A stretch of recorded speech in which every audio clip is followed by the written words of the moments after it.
I am Pinoy Rob. I am Pinoy Rob.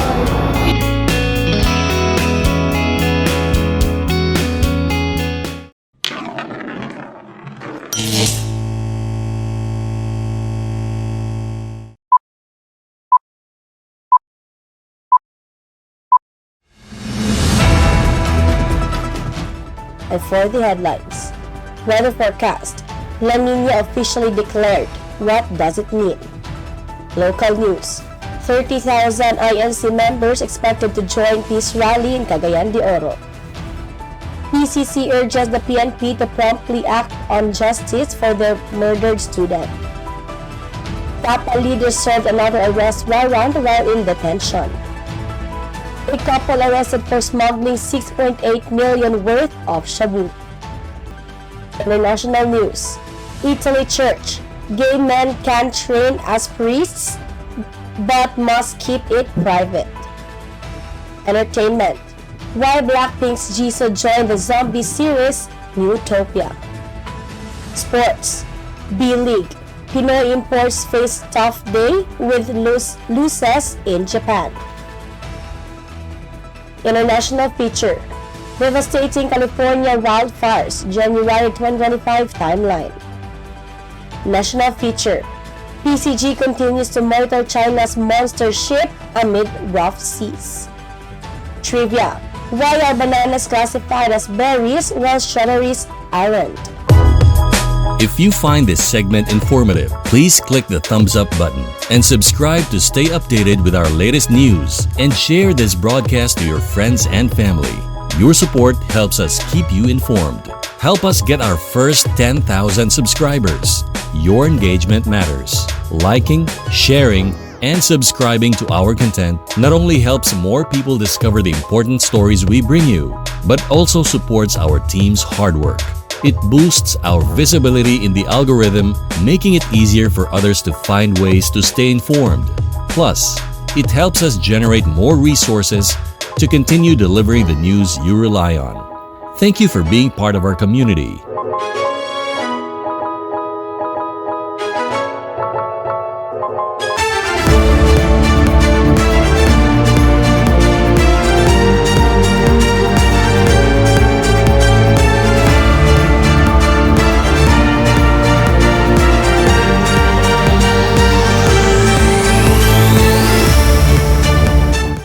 Good morning, Philippines. Magandang umaga, Luzon, ug mayong adlaw, Visayas ug Mindanao. Today is Monday, January 13, 2025. I am Athalia Pisaniel.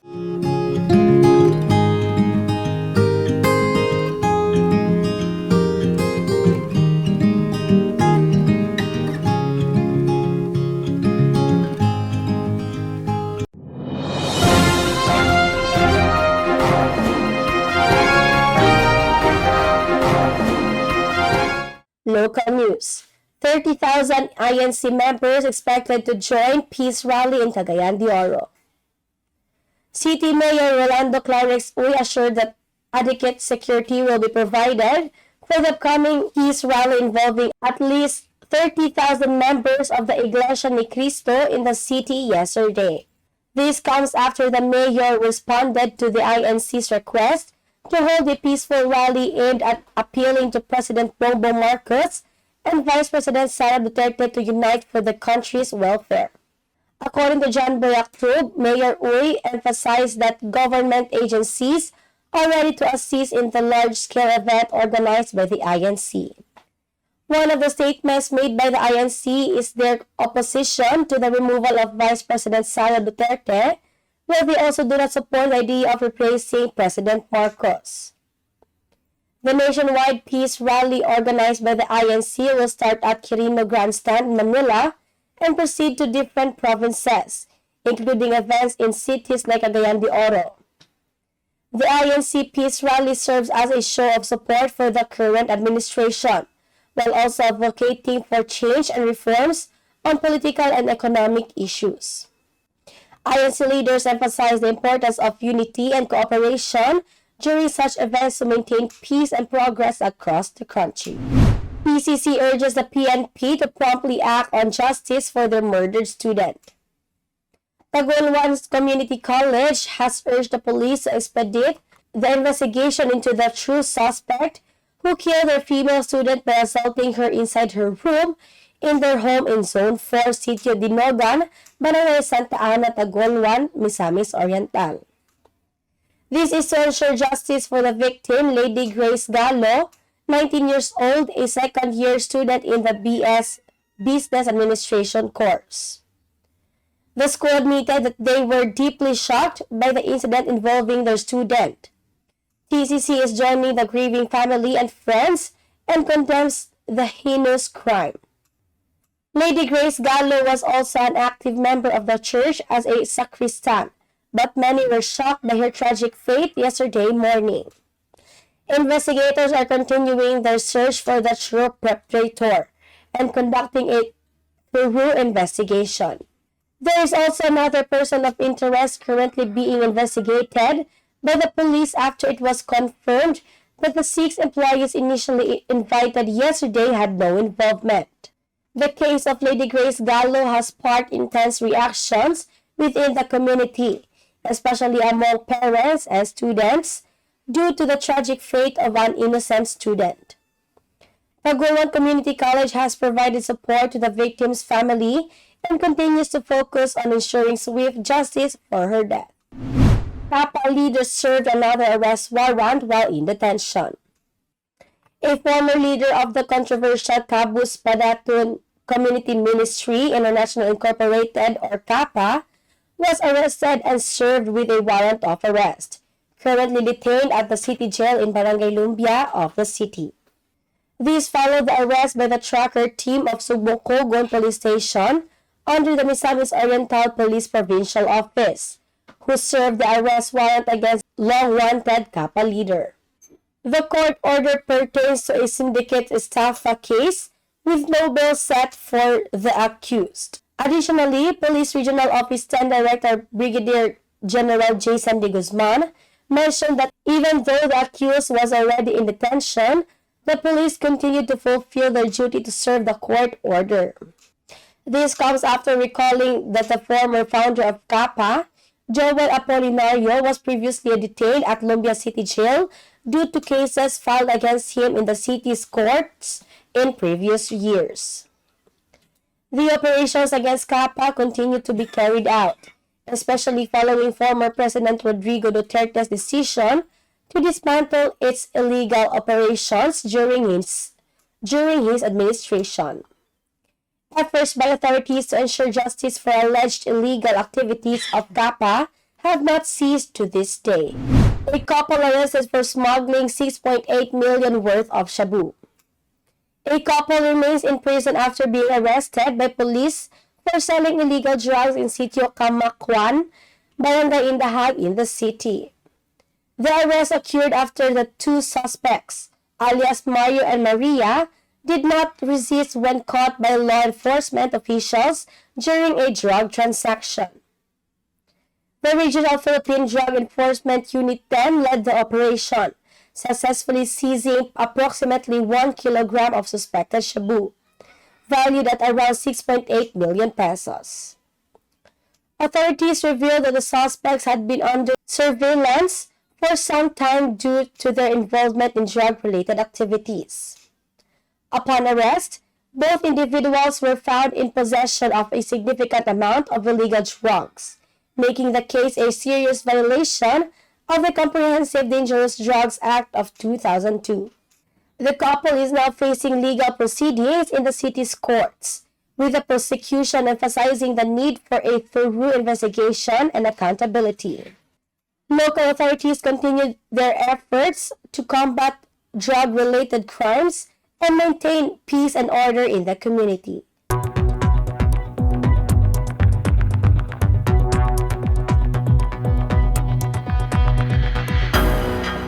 Weather forecast. La Niña officially declared. What does it mean? It is officially, according to NOAA and the Climate Prediction Center, we are now in La Niña phase, with a La Niña advisory issued on January 9, 2025. So what does it mean? First off, the technical definition of La Niña indicates at least 1 month of below average sea surface temperatures in the equatorial eastern Pacific. This, in a roundabout way, can increase rainfall and storms in the western Pacific, including the Philippines. This happens because when the eastern Pacific cools down, the western Pacific warms up. This phase is expected to last only a few months, and hopefully we will return to ensuite neutral conditions before the typhoon season begins to ramp up. A look at the past year shows a transition from an El Nino phase last January to neutral conditions before reaching the current La Nina phase, characterized by below average sea surface temperatures in the eastern Pacific. So, what exactly are El Nino and La Nina? In La Nina, enhanced easterly trade winds push warm waters from the eastern Pacific toward the western Pacific. This process intensifies convection and rainfall, particularly in the Philippines and other parts of Southeast Asia. As shown in typical patterns, La Nina is associated with below average temperatures in the eastern Pacific and above average temperatures in the West Pacific, while El Nino is the reverse. Current long-range outlooks suggest that this La Nina phase will persist through January and February, with a 90 to 100% chance, but it is likely to weaken by March or April. By May and into July and August, conditions are expected to return to enso neutral, which is the middle ground between El Nino and La Nina. For now, warmer sea surface temperatures in Southeast Asia will lead to above average rainfall in the Western Pacific, especially from December through February.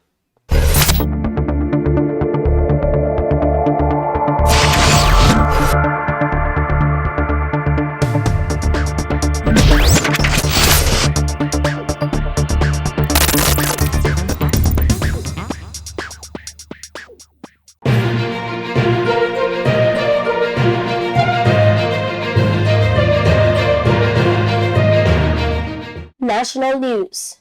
4 caught violating election gun ban on first. The Philippine National Police stated that these measures aim to ensure peace and order during the elections. The PNP has also urged the public to report any suspicious activities or threats to election security to help maintain a peaceful environment, in addressing any emerging threats as the election period progresses.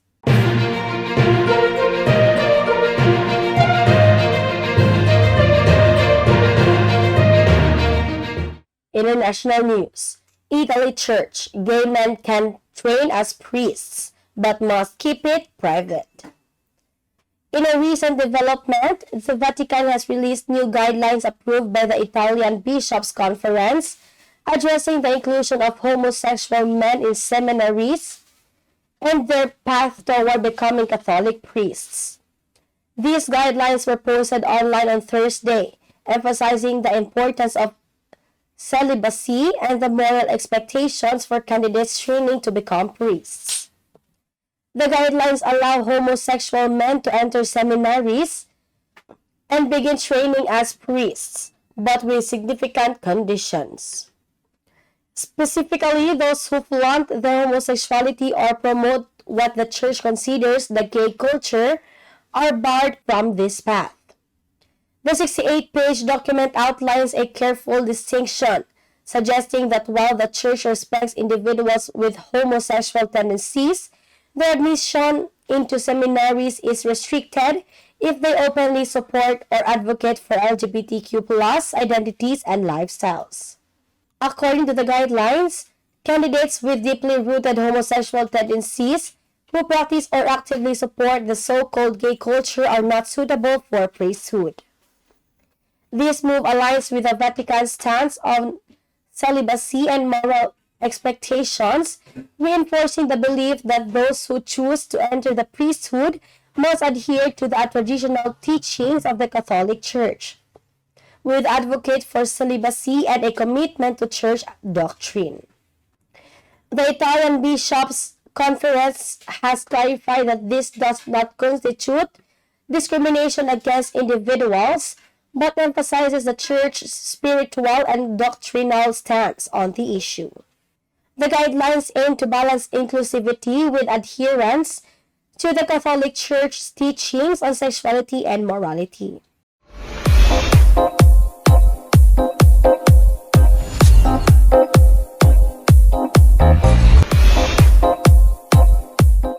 South Korea has emerged as a hub for zombie-themed content in recent years, and it was the unique backdrop of a zombie apocalypse that convinced Jisoo of K-pop group Blackpink to take on a role in the series Newtopia. We've seen many zombie series and films over the years. I feel like many of them have been quite dark and serious. The singer-turned-actress shared a filmed interview provided by Prime Video to ABS-CBN News. But Newtopia blends humor, romance, and other genre elements within the context of a zombie apocalypse. The series maintained these various elements while remaining unpredictable. There were moments when I would be like, whoa, or what, in shock. I felt that many viewers would find the series original and engaging. That's why I chose this project, Jisoo explained. Newtopia, which premieres on Prime Video on February 7, tells the story of two lovers navigating a zombie outbreak in Seoul as they strive to reunite after suddenly breaking up. In the series, Jisoo, who previously starred in the hit 2021 romance drama Snowdrop, takes on the role of Young-ju, a young woman determined to reunite with her boyfriend Jae-yoon, Park Jung-min, who is fulfilling his mandatory military service during the sudden outbreak. When asked why he joined the series, Jung-min simply replied, "I only have one reason, Jisoo." This is not the first time the two actors have collaborated, as they both made cameo appearances in the 2023 film Dr. Chon and Lost Talisman. However, they both cited the opportunity to work together again as one of the main reasons for joining Newtopia. "I really wanted to watch him perform up close," Jisoo said of Jongmin, who has received acclaim from prestigious South Korean award shows like the Baeksang Arts Awards and the Blue Dragon Film Awards. Jongmin, known for series such as Hellbound and The H Show, as well as the crime film Smugglers, described the comedic moments of Newtopia as one of its strengths.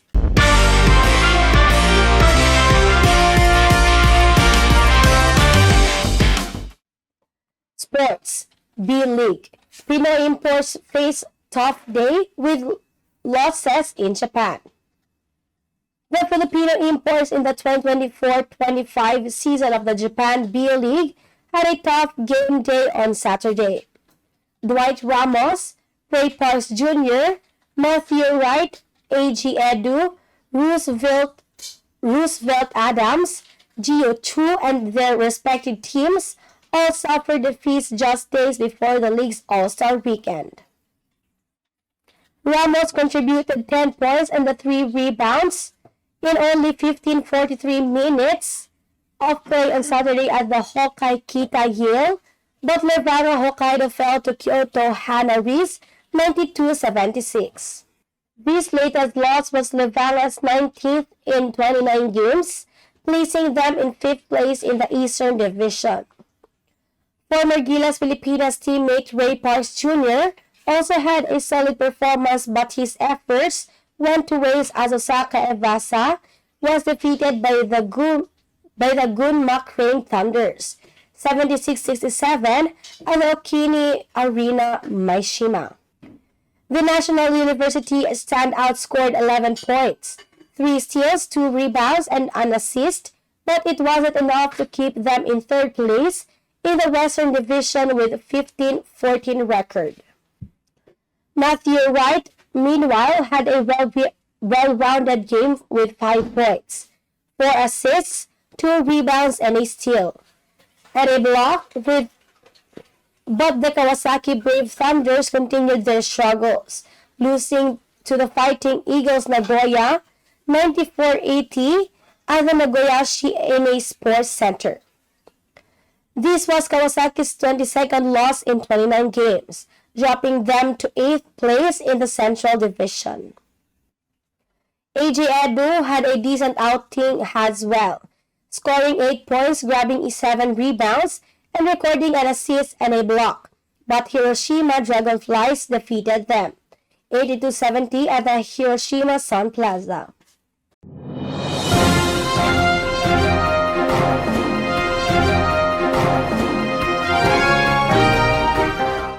International feature: Devastating California wildfires, January 2025 timeline.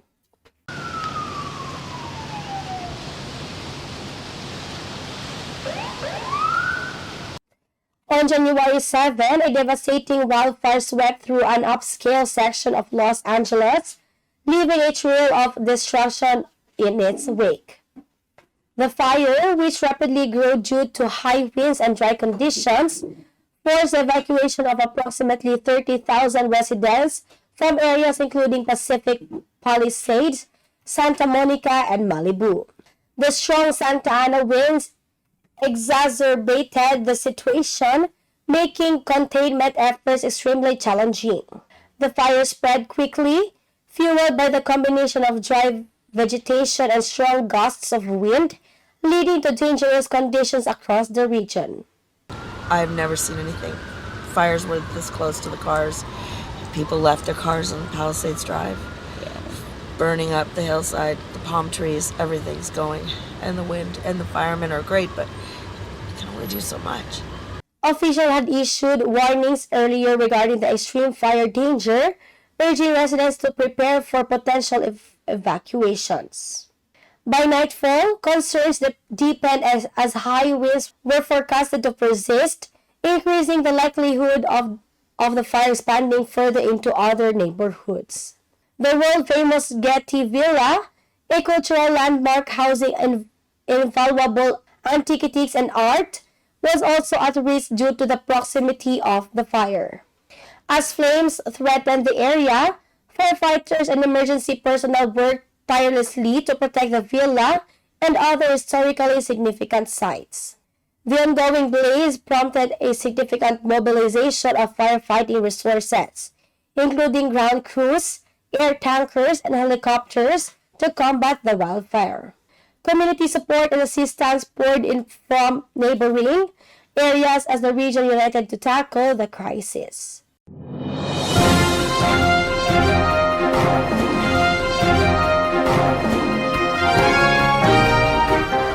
National feature: PCG continues to monitor China's monster ship amid rough seas.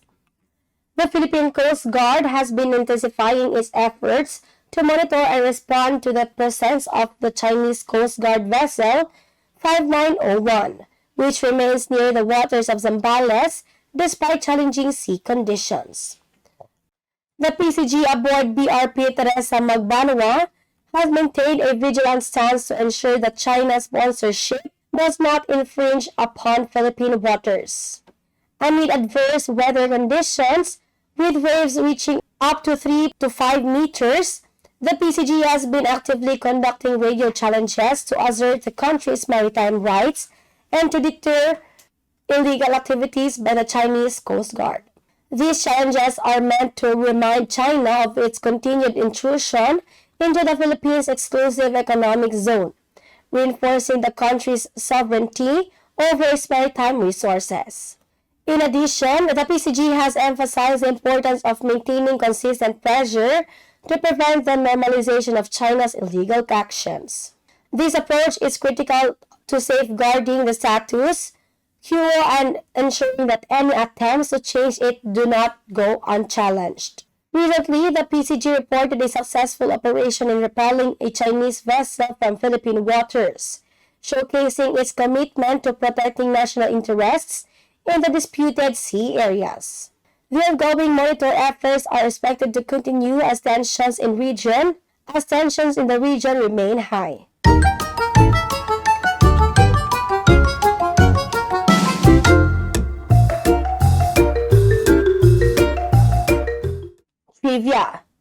are bananas classified as berries, while strawberries aren't. Despite its name, the strawberry isn't true berry. Unlike bananas, which are scientifically classified as berries, strawberries develop multiple ovaries, meaning each tiny seed on the surface is derived from a separate ovary. Similarly, raspberries and blackberries consist of clusters of droplets, each originating from a single ovary. In contrast, bananas along with eggplants, grapes, and oranges are considered true berries because they develop from a single ovary and contain multiple seeds inside. True berries often have a fleshy outer layer, while other fruits like apples, peaches, and cherries, though similar in appearance, are classified differently based on their unique reproductive structures. And that was the information we got from here and abroad. Keep listening and watching. Please subscribe Pinoy Rob YouTube channel and follow us on Facebook, and have a wonderful week.